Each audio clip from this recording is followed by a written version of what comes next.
we discovered there is something delicious hiding. Well, not really hiding, but we only discovered it this today.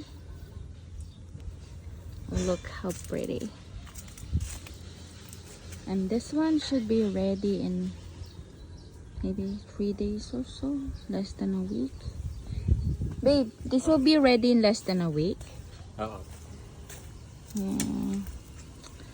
So delicious. We're not sure though whether this is sweet. Did we plant this or the birds did? Parang naka-plant kasi may line. Okay. But the seeds are from the original tree planted by the seeds. By the birds.